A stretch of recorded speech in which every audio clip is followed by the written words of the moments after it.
In just a moment here on Jimmy at the Crossroads, we'll get to our conversation with Wayne Williams, former Colorado Secretary of State, and Matt Crane, former clerk and recorder for Arapahoe County, Colorado, about the facts regarding vote by mail and Colorado's experience in being a very effective implementer of a vote by mail system statewide.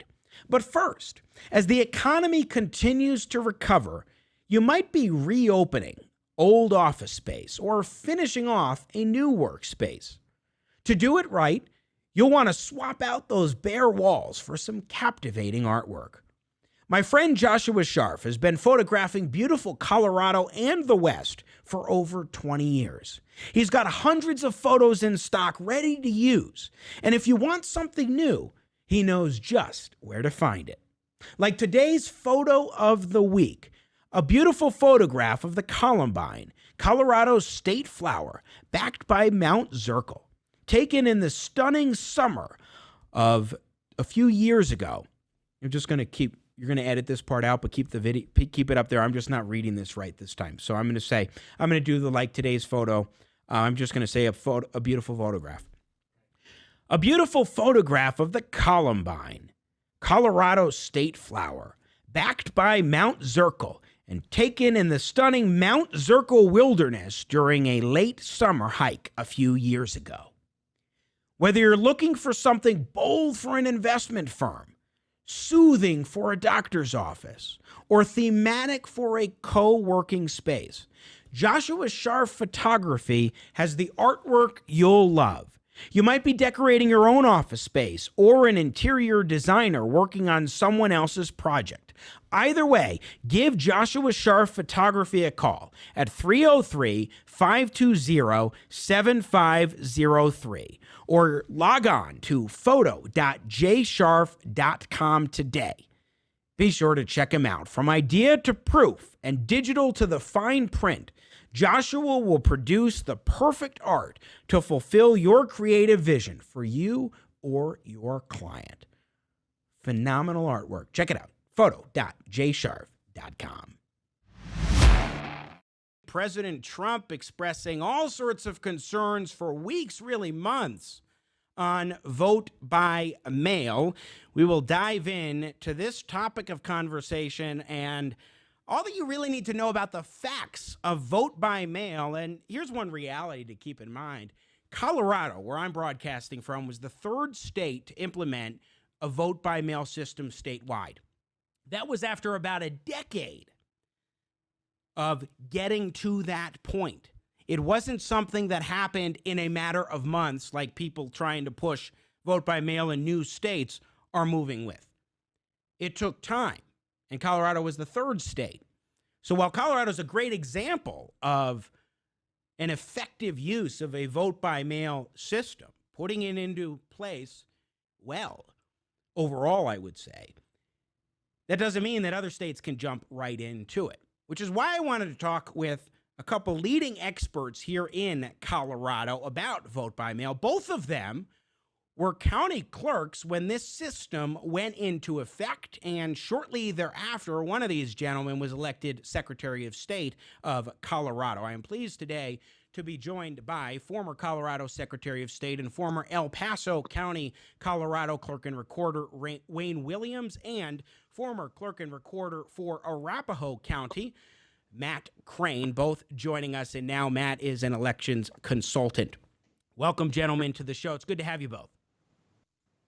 Thanks, Jimmy. It's good to be here. Jimmy, it's good to be with you again.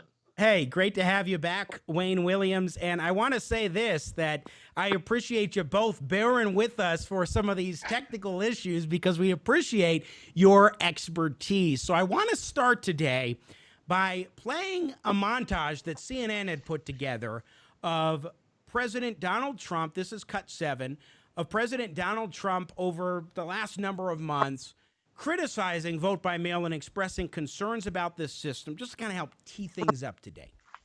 By mail is wrought with fraud and abuse, and people don't get their ballots. When you do all mail-in voting ballots, you're asking for fraud.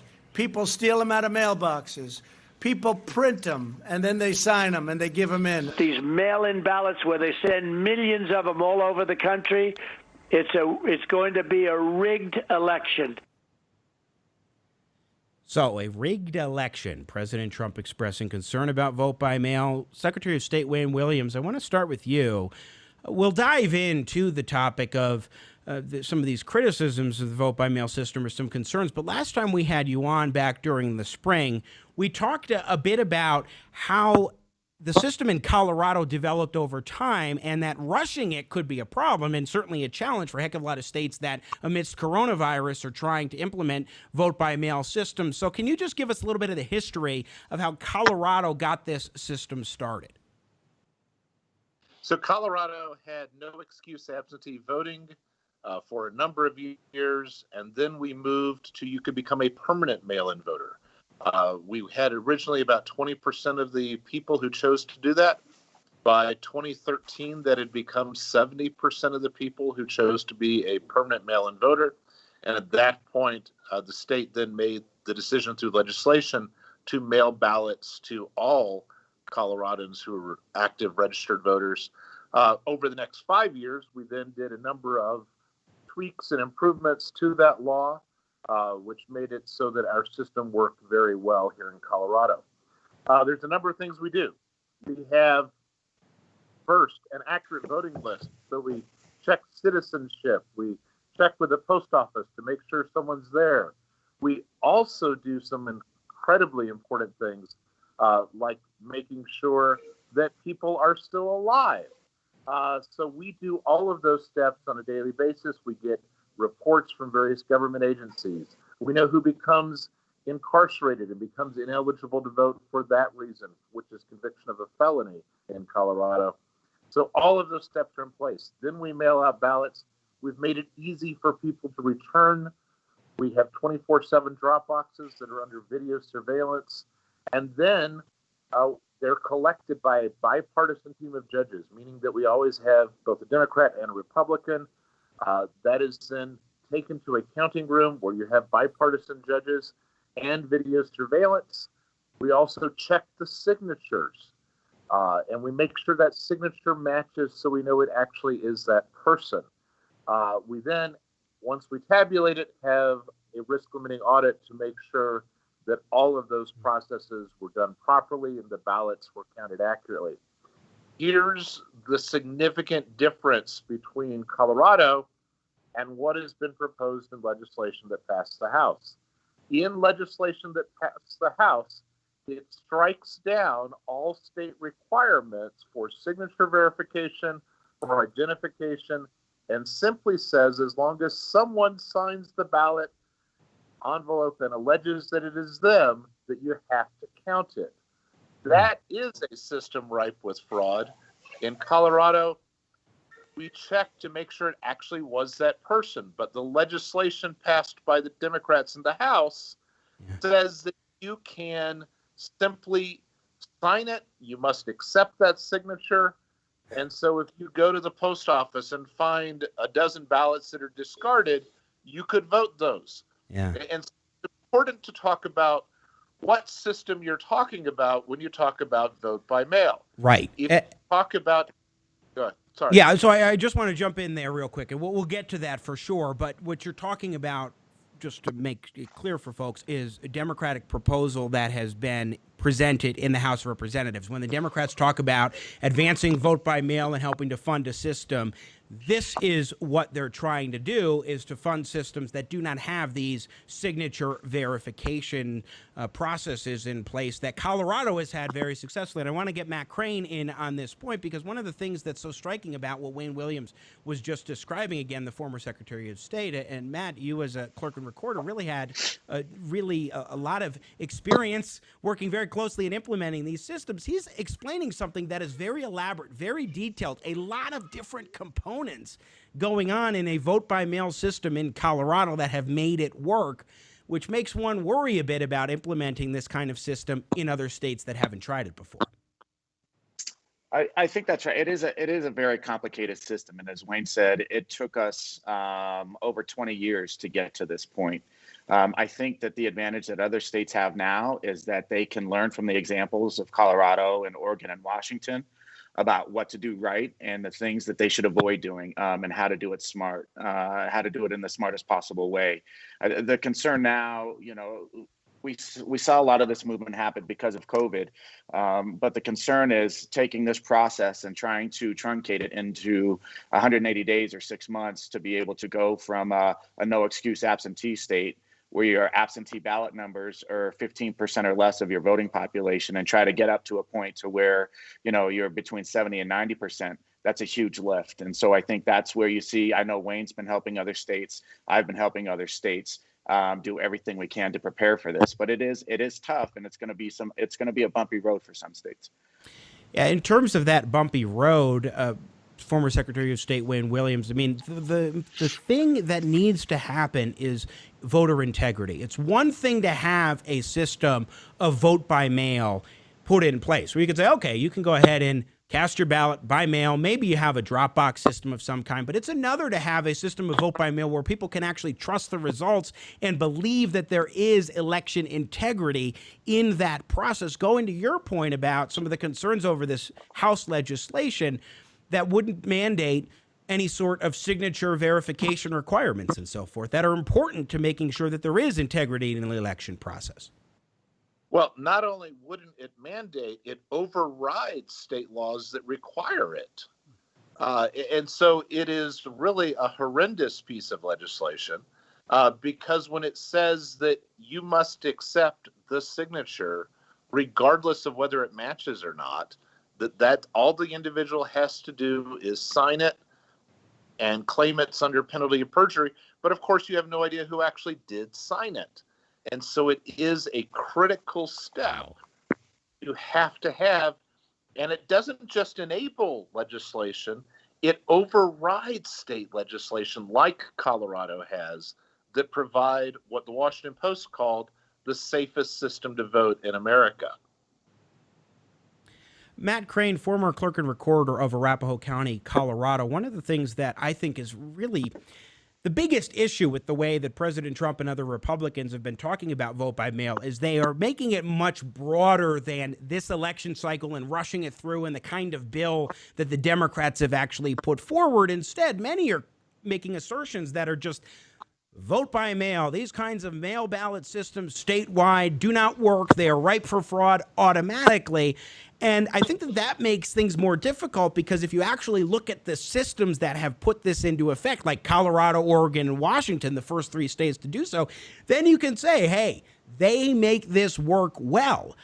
But if you look at other instances where maybe they're rushing it into place, or they're not taking the due diligence in these kind of steps, then I think you can make, or you look at the Democratic bill that Wayne is talking about, you can really make the case that there's a difference between vote by mail that works and the vote by mail that is being advocated by Democrats or those who want to rush it through because of coronavirus in many new states.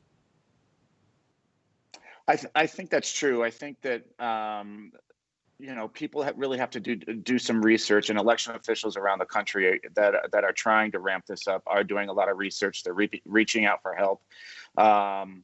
Republicans, it's been interesting. Republicans have always seemed to have a bit of an issue with vote by mail. And I think that we've shown here in Colorado over the last few years, especially since 2013, and we've been able to clean up that bill a lot, 1303, to make it better and more sustainable. But, vote by mail is a great way to vote. It's a secure way to vote when properly implemented. And I think that's one of the things that we're watching to make sure that these other states do it right. I think there's a lot of misinformation out there, though, as well, about, when you hear about New Jersey, and we've heard that the president and others say that they had a 20% rejection rate when they were looking at their signatures. And that means look at all that fraud. A rejected signature doesn't mean that there's fraud, right? I mean, and this is where it gets to where the facts matter and understanding how these elections work matter. what New Jersey found when they were trying to move to all mail in a quick period of time. They were relying on signatures in their voter registration database, the majority of which came from the DMV and signing on the pads at the DMV, which we know aren't a great signature to compare to a wet signature. So it doesn't mean that there's fraud. And actually, I would say that proves that the system is working well because the signature wasn't an exact match. And so they were rejecting ones that were questionable. So I think, as with any system, we can see this with a polling place-based system as well. If it's not properly implemented and executed, you're going to run into problems. So the best thing that people can do is, just take greater ownership of their own vote, understand the laws in your state, what you have to do to get a ballot successfully. If you're moving to mail or you want to vote by mail and an absentee application is required, make sure you get that application in on time. Keep an eye out for your ballot. And if you don't get it, call your county clerk or your local election office to get your ballot. But people can take ownership over this process as well. And I think that's a big thing that we need to talk about more. Wayne Williams, former Colorado Secretary of State, anything to add on the particular points that Matt was making about this whole notion of signature verification? And if you're actually flagging signatures that look like there could be an issue, that's actually a sign that maybe the system's working right. Well, it does work right. And so in Colorado, we check every single signature, whether you're in a big county or a small county. When I was county clerk, I actually sent a rejection letter to my own daughter because when she got her driver's license, it was a very proud day and all of her letters were there. And by the time she was a college student, it was a scrawl. And so we sent her a letter, said, your signature doesn't match. But in Colorado, there's also a process for making it good. And so she took advantage of that process. A very simple, straightforward way to clarify it actually is you. And so we have that accurate signature database that was acquired over time in Colorado. We update that signature database each election based on the signatures, so we stay current as people's signatures stay over time. One of the challenges of moving to this immediately is that you may not have that kind of updated signature database. And so that means there is going to be a process, if the system's done right, that's going to kick out a number of the signatures, but you have to have a cure process that allows someone to actually verify that it is them. And so as long as you do that right, the system works. Matt's exactly right. Either system, whether it's polling place or mail, has to be done right in order for it to be a successful system that voters can have confidence in and that actually produces accurate results. And so taking those steps in place, and people talk about 3 months before the election. We're not 3 months before the election. From the election administration standpoint, you are sending your files to the printers in September. And so we're talking next month is when you'd have to be sending files to the printer to be printed, because it's not like you run down to the local Kinko's FedEx and run copies. You have to customize that ballot for that voter and make sure that voter gets the ballot they're supposed to get. You're hitting on something so important, former Colorado Secretary of State Wayne Williams, and I'd love Matt Crane, a former county clerk in Colorado, for you to pick up on this point that, like, it's not like you could throw $1 billion, if you wanted to, you could throw $1 billion at a vote-by-mail system, but you're going to be completely rushing it if you start printing ballots, and then you're going to have a competition. Remember ventilators back earlier this year when everybody was worried about having enough ventilators to go ahead and provide for people across the country, and there would be competition for those ventilators and so forth. That's what you're going to have for these ballot printers, because there are only 2 or 3 ballot printers that can do this vote-by-mail balloting, and you need all of these ducks in a row. I don't see how practically the vast majority of these states can do it, which kind of makes this debate somewhat moot for this election cycle, perhaps. Well, I think there's a few more. There's more printers than that can do the ballot printing. And so I think there's ways to get it done, but you have to make sure that you check, that you're checking the right boxes and making sure that you're getting it done completely. It's not just that. Wayne talked about this earlier. the voter registration list maintenance to do vote by mail and to do it well. It has to be really important where you pull in data points from the different databases like Wayne talked about. You have to make sure that you have the proper amount of tabulation software to be able to tabulate the increased number of mail ballots. I mean, think about this, Jimmy. In Colorado, we can start processing our mail ballots 15 days before the election. In other states, they're not allowed to start touching them until election day. So if you're talking about a huge ramp up in absentee ballots, and you can't start processing those or counting those until election day, it is going to take a lot. And if you don't have the infrastructure to count that amount of ballots that you're going to receive, there are some issues there with that. So it is, I know the vendors are doing everything they can to support the voting system vendors to support this move to increased mail. But if you think about it, you have to go through the procurement process, or you may have to go through a procurement process. You have to hope that the vendor has an amount of supplies to be able to fulfill your order. Then you have to get it in, acceptance test it, and make sure it's ready to roll all by election day. So it is a huge lift. So, just throwing money at it at this point in the calendar isn't the panacea that people will think it is. It can help, but you have to make sure that your third-party suppliers and vendors have enough equipment and supplies to be able to support your order and what you're projecting you're going to need. I just want to make Jimmy, sure. let me add on to what Matt Can both of you said. still hear me okay? Good. One of the advantages of beginning that processing ahead of time is if there's an error, you have time to fix it. If you wait until election day, and it turns out you realize that, we sent the wrong ballots to a certain segment of people, you can't fix that by election night. And so there's a number of reasons why Colorado has this process in place with checks, with balances, with steps along the way to make sure it is all done properly. And that's part of that system that you need to do. If you want to move there, you can certainly use the lessons from Colorado, from Oregon, Washington, and you can see what worked and what didn't work. But if you think you're going to roll over one day and the next day send out ballots to people, that's a pipe dream that can't physically happen. You've got to proof that ballot. There's a whole host of things that have to be done. And Colorado does those. Our clerks work extraordinarily hard to make that all happen in a timely basis. We test those ballots to make sure they tabulate accurately. Mm-hmm. All of those are critical steps along the way that you have to take. And so doing that at the state level makes sense.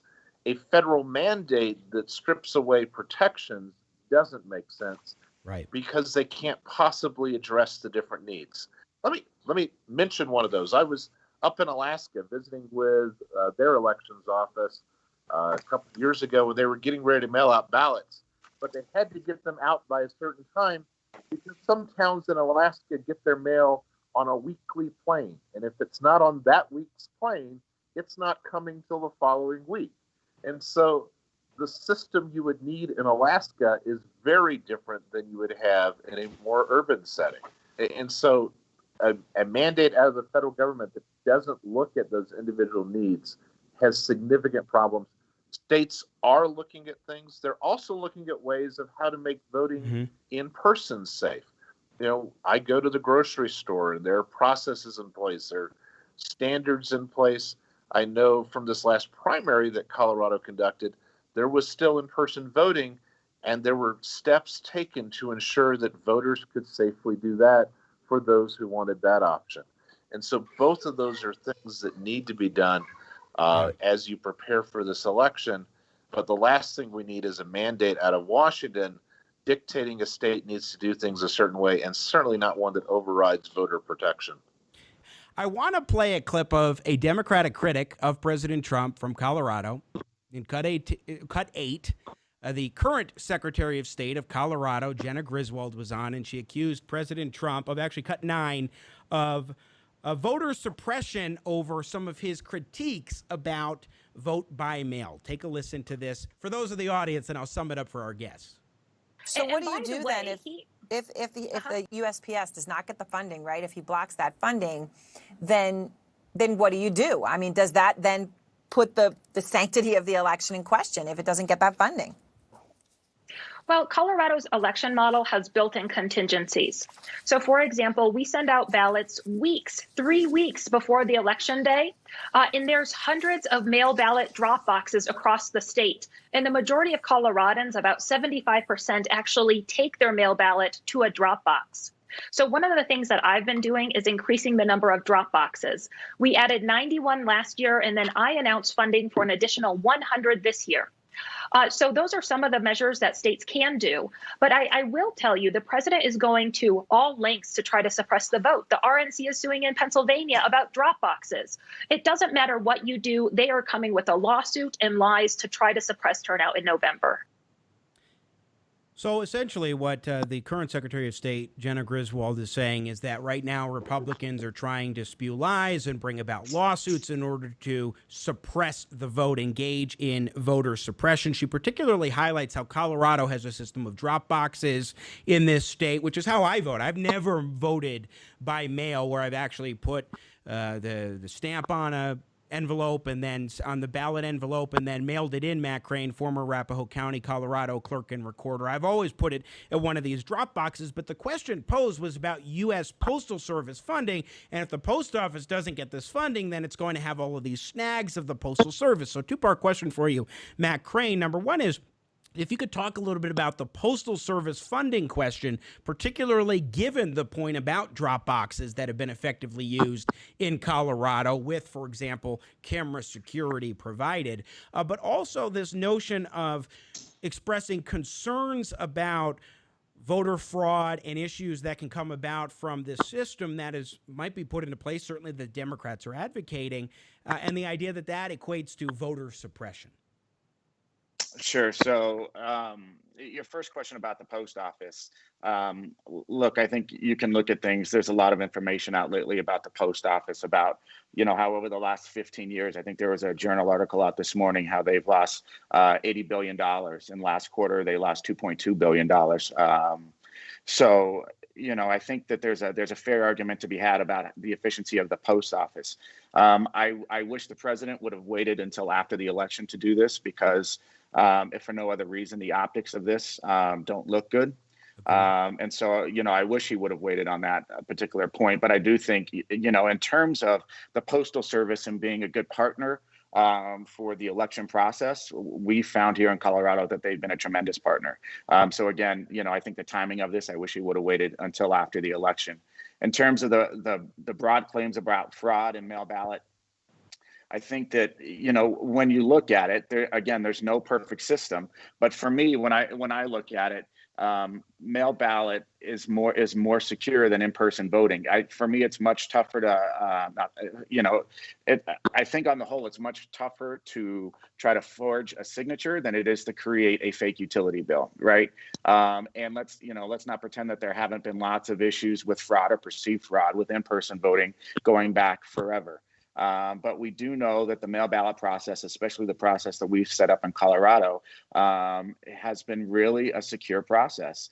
In terms of the ballot drop boxes, that's one of the things I'm proud of here in Arapahoe County. And thank you to Wayne, who really helped encourage counties when he was secretary to expand the number of drop boxes that they had. He provided funding for counties to be able to do that. It was an important step. And, a drop box is the safest, most secure way for you to cast your mail ballot. There's no question about that. So I think, the questions about fraud, especially for the states that have been doing this, are overstated. Do we need to make sure that the states that are trying to increase absentee voting for this election, that are somewhat newbies to this process, do we need to make sure, as we've said, that they're checking the right boxes and doing everything they can? Yes, we do. If they don't, does that open up to avenues for potential fraud? Yes, it does. But I think that there's a lot of organizations out there right now with current and former election officials involved that are working with these states to try to help them to make sure they're dotting the I's and crossing the T's. So I'm hopeful that things will be successful. But in terms of the drop boxes and fraud, we sweep those every day with bipartisan election judges. As Wayne said, there's Here in Colorado, we have 24/7 video surveillance on those cameras. Right. So it really is a very safe and secure process to cast your ballot. I completely agree with you, Matt Crane, on all those points. Especially, I mean, I was a skeptic in the beginning when we made the switch. It was I was only a few election cycles in as a voter, and when vote by mail was put into place, but I was concerned in the beginning, but then with all the safeguards that were put into place, I felt a lot more confident. And now I do believe that this is a very good system. But again, Wayne Williams, former Colorado Secretary of State, to the points we were discussing before, Colorado took years to get to this point. All of the things that you're both talking about in terms of the different mechanisms in place to ensure election integrity took time. When we're talking about all these drop boxes that have to be set up along with the video cameras, that's a whole slew of different things that have to be put into place and take time. It's not like you can just do it overnight. Right. And so you really have to look at when someone says mail ballots are perfectly safe or mail ballots are ripe for fraud, it depends on which system you're talking about. The Colorado system that has, as Matt explained, drop boxes under video surveillance with bipartisan teams of judges picking up the ballots, that checks the signatures, that's a safe system, and it works. And it's worked in a number of elections, but it's been built over time. As part of that, we make sure that we have a database that makes sure no one votes more than once in Colorado. That's not to say that a system that strips away those protections, like was passed by the Democrats in the House, is a safe system. That is a system ripe for fraud. And so because it strips away signature verification, it simply says, as long as someone signs the ballot, you have to accept it. Well, that's an absurd system. And so it all depends what you're attacking. And one of the downsides with political sound bites, I know this shocks you to hear, Jimmy, is that sometimes those sound bites don't address the nuances. Whoa. No. Say it ain't so. I've been you two have been the ones who've run for office. Actually, I did run for a House vacancy position at one point, but that is, I mean, I'm shocked. Wayne Williams, I'm floored about this. Well, you don't capture nuances sometimes in political statements? Nope, you sometimes miss those. And so when the president talks about mail ballots being ripe for fraud, I think he's referring to the House bill that strips away signature verification. Yeah. When my successor here in Colorado talks about the system is secure, she's absolutely talking about the Colorado system that all of us have worked to ensure. In fact, there was just a press release not too long ago from the Colorado Secretary of State outlining those precautions. Mm-hmm. And actually, she has taken the expansion of voter drop boxes that I began and continued to that work. And so we do want people to vote. We want them to be able to vote securely. We want their ballot counted. And we don't want the ballot diluted by someone who doesn't have the legal ability to vote or who forged a signature. And so in Colorado, we have those protections. Our system does work. And so in some sense, you have the two of them talking about two completely different systems. And sometimes people forget those differences and get sloppy in the way they say things. Certainly that can happen when you're a national figure and you might not recognize the differences between a system like Colorado and a system that has a number of problems like proposed in the House legislation. Now, just a few minutes left, and I so appreciate your time. Former Colorado Secretary of State Wayne Williams, also a former clerk and recorder for El Paso County, what I think the second largest county by population in Colorado, and Matt Crane, former Arapahoe County clerk and recorder. But Matt, despite what Wayne is saying about the fact that here in Colorado we have one system, other states that are probably ripe for fraud and abuse that President Trump is concerned about may have a very different system, particularly because they may not have enough time to put all these safeguards that are in place, which is certainly my contention. That may be true, and maybe it's the case that President Trump is specifically referring to those, but I think that by now he should probably know a little bit more about some of these distinctions. And while not getting into the nuance, I think he could at least say, look, if they're rushing this system, here are the consequences that are going to happen or be very likely to happen at the very least as a result of rushing into a vote-by-mail system statewide.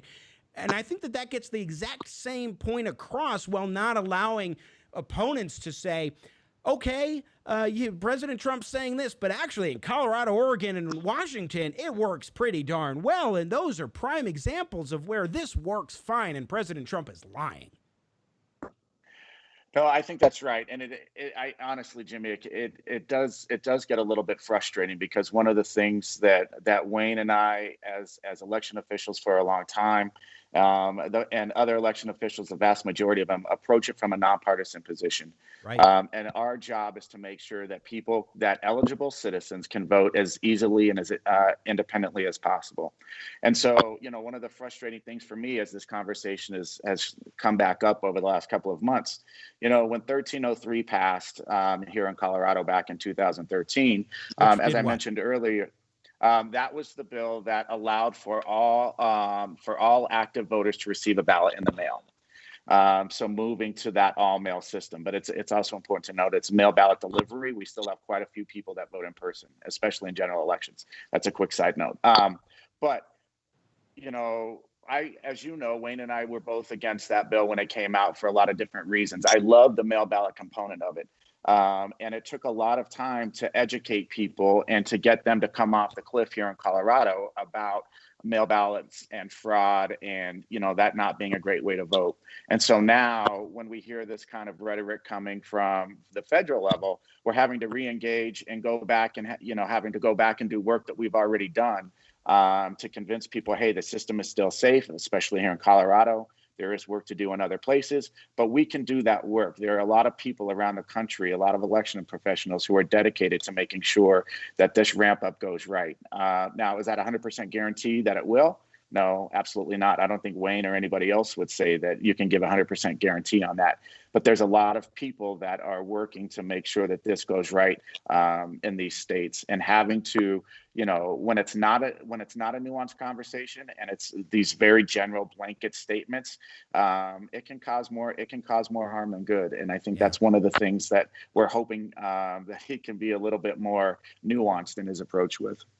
Yeah, and I do have to say that one of the things that it really comes down to, even when you have a system with all the safeguards in place, is making sure that the elected officials that you have in those positions overseeing the elections, going to the point about nonpartisan before that you were expressing, and I know from observing you guys very closely over the number of years that you were Secretary of State and in Matt's case, clerk and recorder of my home county, that you strove to be nonpartisan and to make sure that things were done in exactly the way that they should be. You need to make sure that, unlike your successors, that they are nonpartisan and that they are competent and qualified for their positions. But I digress on that particular point here. Just wrapping up, final questions for you both in terms of vote by mail is also this matter of absentee ballot voting. And I know you can't hear it, but I do want to play cut 3. This is President Donald Trump yesterday in a press conference when he was talking about absentee ballots, and he says, absentee ballots, I really like those,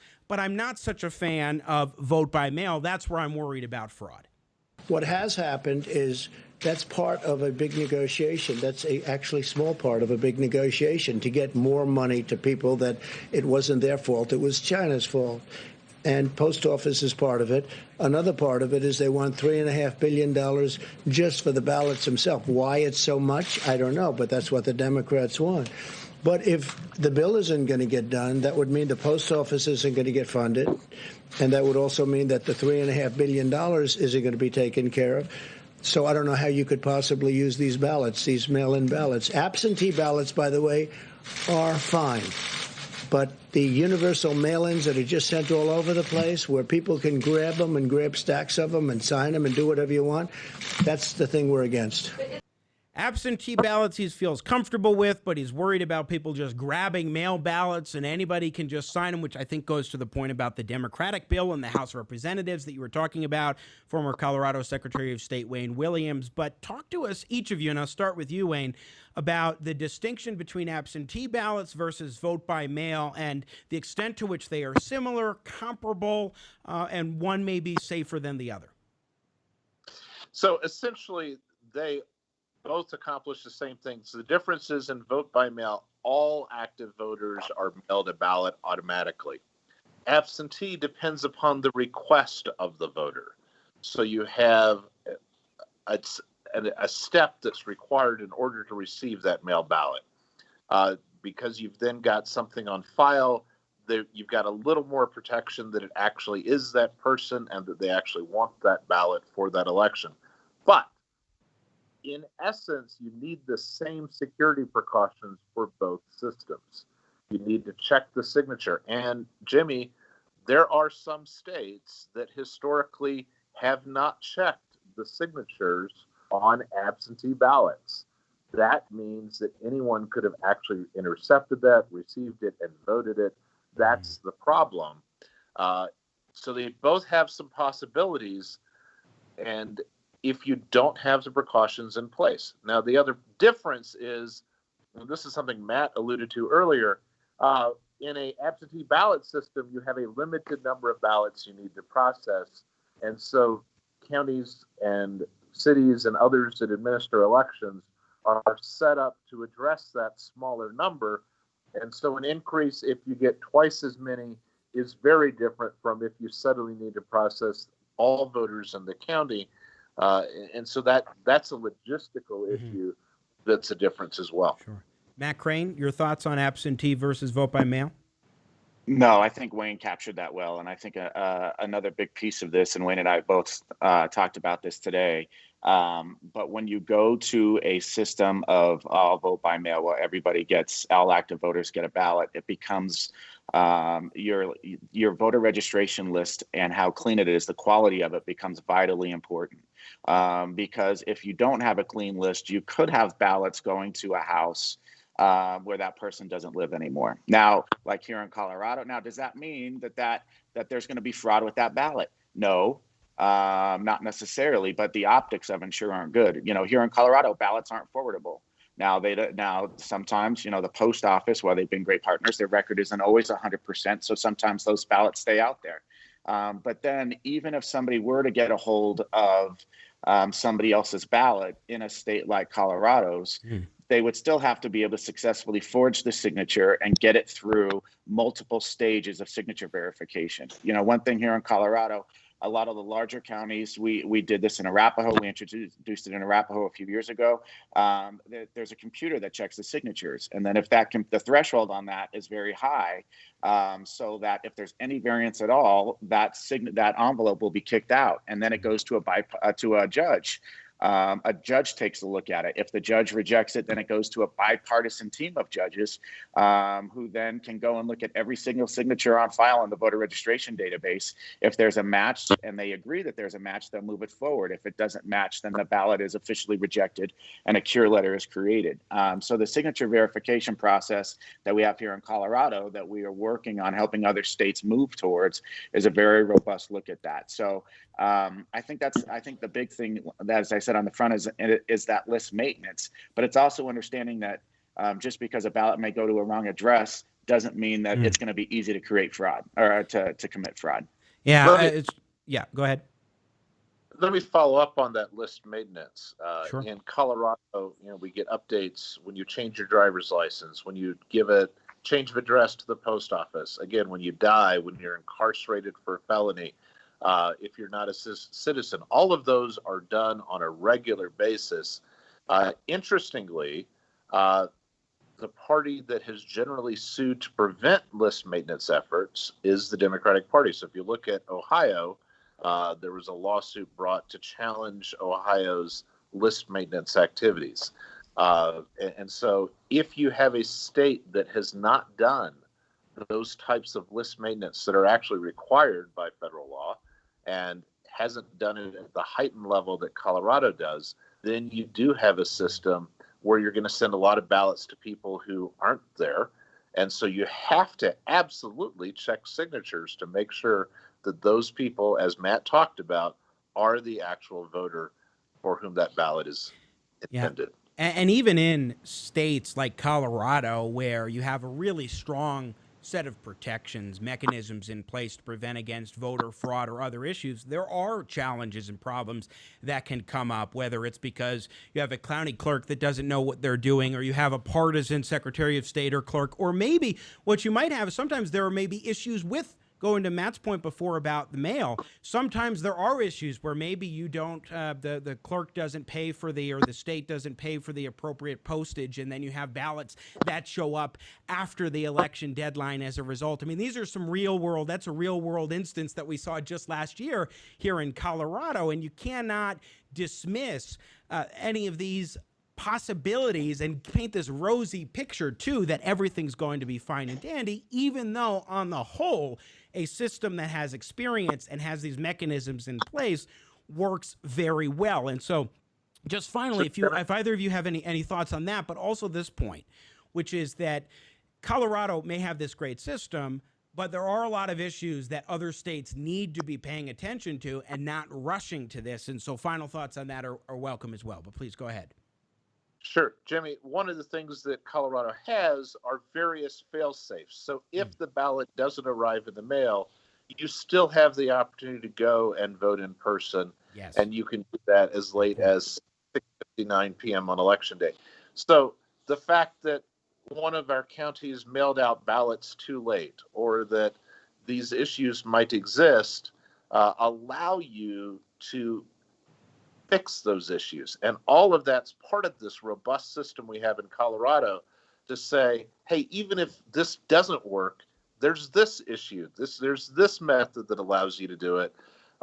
We ran an election during a forest fire that swept into Colorado Springs, but we had steps in place to allow voters to access their ballot, even if they were cut off by the fire. If that was something that they wanted to do during that time period. So all of these steps are there, and with those steps, Colorado's system works well. Coloradans can have confidence in the voting system that we have in our state. Matt Crane, final Jimmy, thoughts from you? Yeah, thanks, Jimmy. I think, a lot of what you were just talking about there, and I think a lot of what we've been talking about through the course of this conversation really underscores the need for very effective voter education and communication campaigns. Yes. We need to make sure that we are instructing voters what their rights are, what their options are, what deadlines are, what's real about elections and what's not. And I think it's incumbent upon all elected officials, not just the local clerk and recorder who handles the election, but secretaries of state, state legislators, and federally elected officials, that they talk very carefully about elections administration, because the wrong message can have a bad effect. Right? It can undermine confidence. And we know that when people don't feel secure in the election process, they're less likely to vote. And I know that we want everybody to be able to cast a ballot who wants to be able to participate. So it's really important that we do this. And it's not, the president is under some fire. And I think, as we've discussed, he could have been more nuanced, or a lot more nuanced in some of his talking points about it. But we've seen both parties do this. This is not just a President Trump thing. It's not just a Republican thing. We've seen people who have been who don't have a good understanding of the facts and how they work and how the process works, and they have no trouble, running to the nearest microphone to talk about problems with elections administration.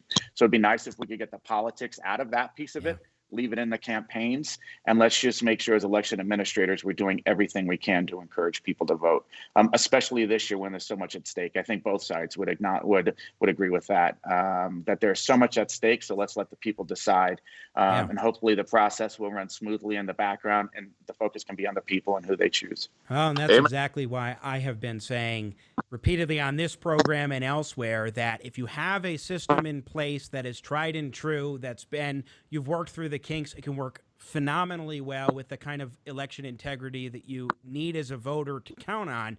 But if you're rushing through the process, it could be a recipe for a world of hurt. Wayne, you wanted to get in with one final thought? Make sure,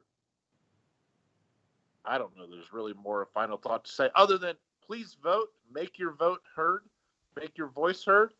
And if you're an election administrator, let people know that the system you're using is secure. Because as Matt pointed out, if people don't have confidence in the system, that directly affects their willingness to vote.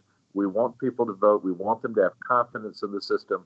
And election officials need to be able to articulate the protections that are in place, like we have done here in Colorado. Yeah. Hey, Jimmy, one more Yes. quick thing too, for voters as they approach, we talk about list maintenance, and we said earlier that the voters can be a proactive partner in this. Make sure you go online. Most states now have the ability for you to check your registration online. Make sure you go check your registration, that your information, your address is correct, so that if you are getting a ballot in the mail, it will come to you at the right address. Make sure you check your registration. Those are Excellent great point. And Colorado, you can even check to see if your ballot's been received and if your signature's been accepted.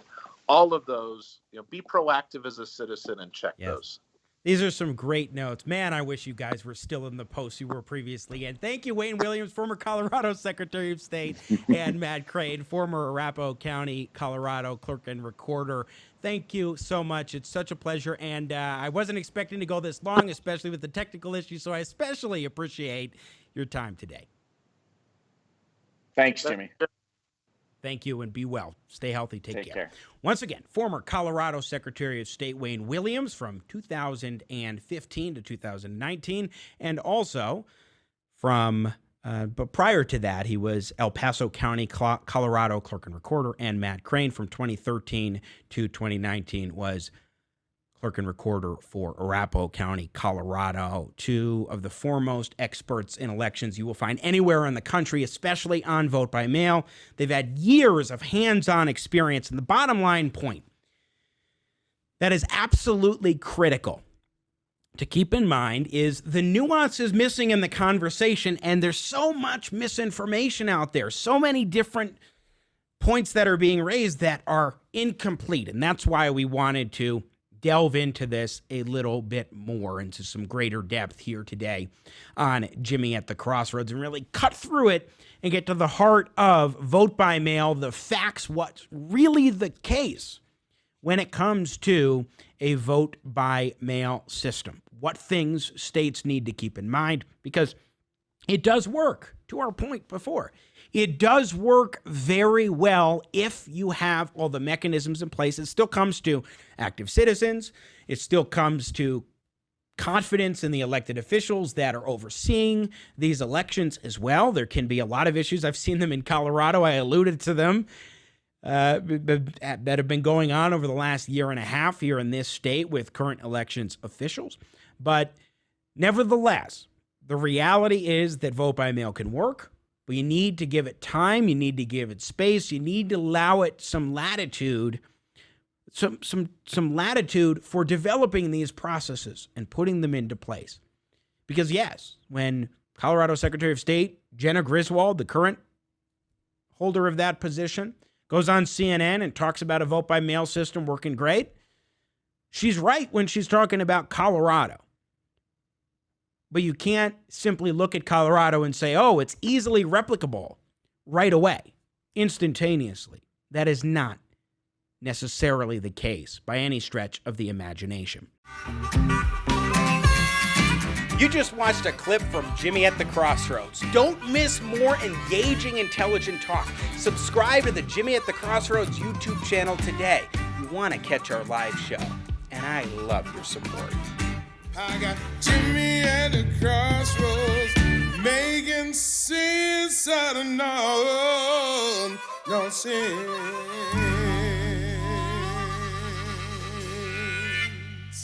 Yeah.